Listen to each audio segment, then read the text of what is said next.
ఇట్లా అంటున్నానని దయచేసి ఏమనుకోకండి. నిన్న మొన్నటి వరకు గంజాయి కొట్టినోళ్ళు, నిన్న మొన్నటి వరకు తాగి తందనాలు ఆడిన వాళ్ళు, ఎవడు పడితే వానెనక తిరిగి బజార్గా తిరిగిన వాళ్ళందరూ ఈ నవరాత్రులో ఆ అమ్మవారి దీక్ష తీసుకొని పత్తిత్తులాగా బిల్డప్ కొడుతున్నారు. చేసేటి అన్ని అడ్డమైన పనులు, పైకి దేవుని సపోర్ట్ ఒకటి.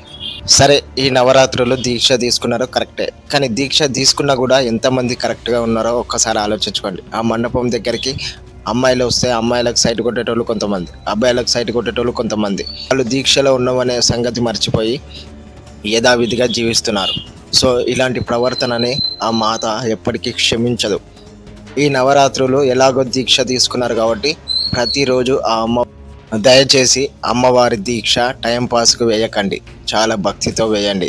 వారిని వేడుకోండి, అమ్మ నా ప్రవర్తన మార్చు, నా తాగుడు నుంచి విడుదల దయచేయి, ఈ చెడుతనం నుంచి నన్ను విడిపించమ్మా అని అమ్మవారికి మొక్కు. 9 రోజులు నిష్ఠగా ఉండి మిగతా రోజులు మొత్తం ఎట్లా పడితే అట్లా జీవిస్తే ఆ అమ్మ క్షమిస్తుందా? మార్పు అనేది 9 రోజులు ఉంటే సరిపోదు. మార్పు అనేది ఎప్పటికీ ఉండాలి. అప్పుడే అమ్మ మనల్ని క్షమిస్తుంది, మనల్ని దీవిస్తుంది. ఈ వీడియో మీకు తప్పుగా అర్థమైతే నన్ను క్షమించండి. ఈ వీడియోకి లైక్ చేసి ఇప్పుడే మన ఛానల్ని సబ్స్క్రైబ్ చేసుకొని పెట్టుకోండి. జై హింద్.